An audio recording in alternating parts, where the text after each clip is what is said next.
माझ्या मनातला महाराष्ट्र मराठी अस्मिता या विषयावर पुण्यात मनसेचे अध्यक्ष राज ठाकरे यांचं व्याख्यान पार पडलं. यावेळी बोलताना राज ठाकरे यांनी पुन्हा एकदा मराठी भाषेच्या सक्तीवरून रिक्षा आणि टॅक्सी चालकांना चांगलंच फटकारलंय. एवढंच नाही तर भाषा सक्तीच्या नियमाला मुदतवाढ देण्यावरूनही राज ठाकरेंनी सरकारविरोधात नाराजी व्यक्त केली आहे. काय म्हणालेत राज ठाकरे पाहूया.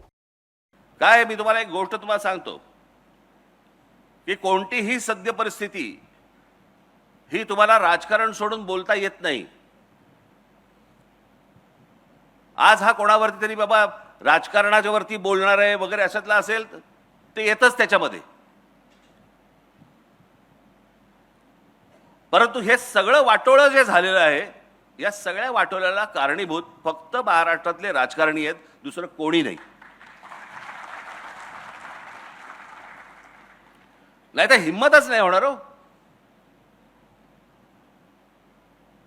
आज जो महाराष्ट्रामधला जो प्रश्न आज तो काय तो रिक्षा भिक्षांचा काय मराठी बोललं पाहिजे वगैरेचा जो विषय आलाय, हिंमत कशी होते मला जरा सांगा.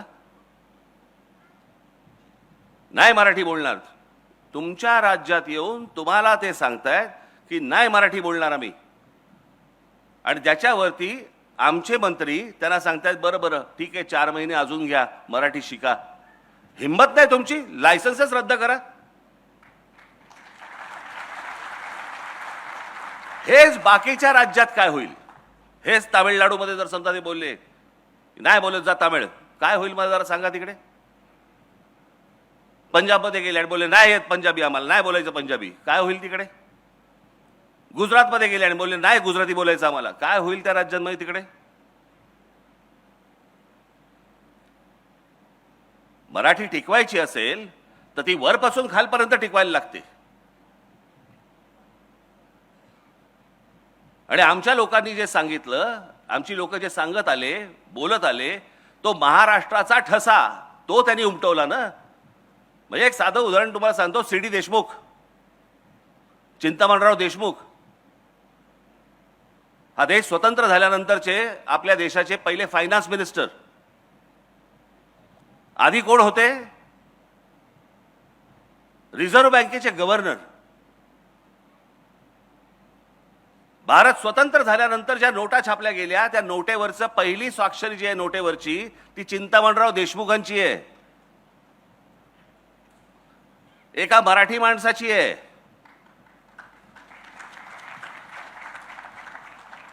पण ज्या वेळेला संयुक्त महाराष्ट्राचा लढा पेटला आणि मुंबई महाराष्ट्रात राहणार का गुजरातमध्ये जाणार हे ज्यावेळेला त्याचा लढा ज्यावेळेला सुरू झाला, संयुक्त महाराष्ट्र समितीचा लढा ज्यावेळेला सुरू झाला,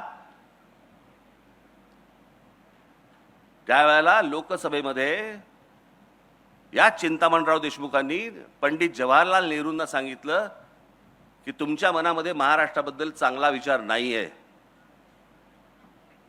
मुंबई ही महाराष्ट्रामध्ये राहणार आणि हा माझा राजीनामा.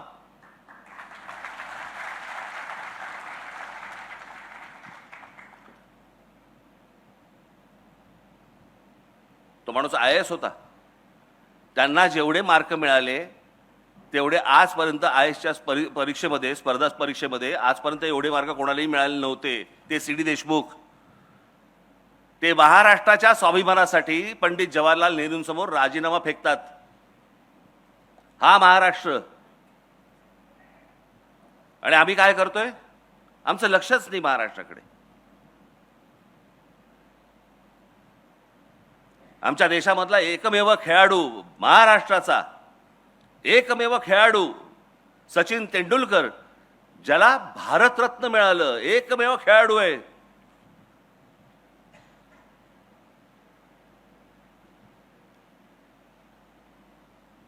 आम्हाला काय, मॅच बघतोय, आनंद घेतोय, बस झालं, संपला विषय.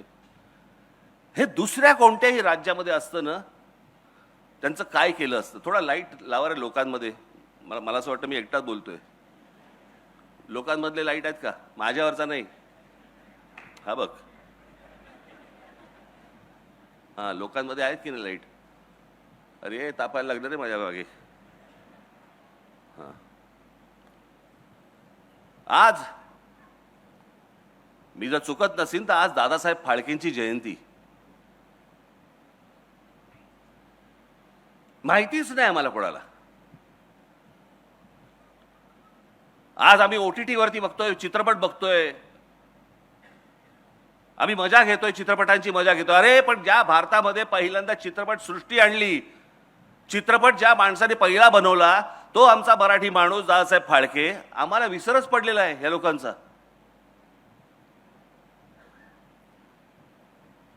बाई सत्यजित रे यांना ऑस्करचा लाईफ टाईम अचिव्हमेंट अवॉर्ड मिळाला.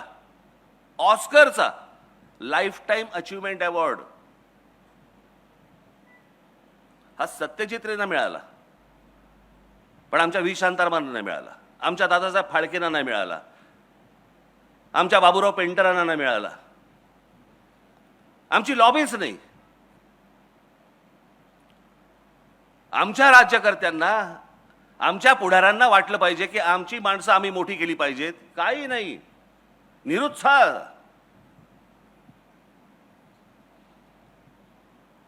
आमच्या लोकांना मोठं बोलण्यातच आम्हाला पाप वाटायला लागलं.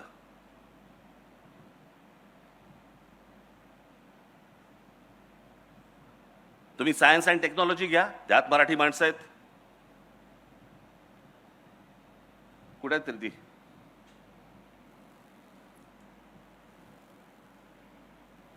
गोवारीकर आहेत, माशेलकर आहेत,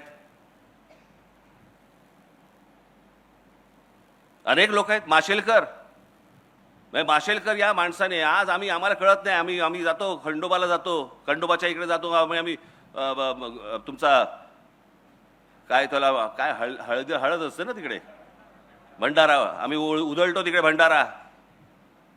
भंडारा म्हणजे काय, हळदच ना. या हळदीवरती अमेरिकेने पेटंट सांगितलं होतं की हे नाही आमचं आहे म्हणून. अमेरिकेने जागतिक स्तरावरती आमचे माशेलकर भांडले आणि ते पेटंट भारताला मिळवून आणलं की हळद आमची आहे. आम्ही रोज सकाळी देवाला लावताना हळद लावतो, कुंकू लावतो, पण आमच्या त्या हळदीचं पेटंट हे ज्या माणसाने आणलं आमच्याकडे, आम्हाला माहित नाहीये. आम्हाला महत्वच नाही आमच्या माणसांचं. काही देणं घेणं नाहीये. मी त्या दिवशी सांगितलं ना तुम्हाला, महाराष्ट्रामधले संगीतकार, मराठी संगीतकार तर असंख्य होऊन गेले, पण देश पातळीवरचं, जागतिक पातळीवरचा लक्ष्मीकांत कुडाळकर, लक्ष्मीकांत प्यारलाल मधले लक्ष्मीकांत हे कुडाळकर होते. आमच्या कुडाळमधले आमचा मराठी माणूस होता. 6300 गाणी दिली आजपर्यंत. 6300 गाणी कशाला म्हणतात हो? काय आहे आमच्याकडे? लक्ष्मीकांत कुडाळकरांच्या नावाने आमच्याकडे काही आहे? छत्रपती शिवाजी महाराज ही महाराष्ट्राची ओळख, डॉक्टर बाबासाहेब आंबेडकर ही महाराष्ट्राची ओळख, ज्योतिराव फुले आमचे ही महाराष्ट्राची ओळख. हे मोठेच होते, ही मोठीच माणसं होती. लोकमान्य टिळक ही मोठीच माणसं होती.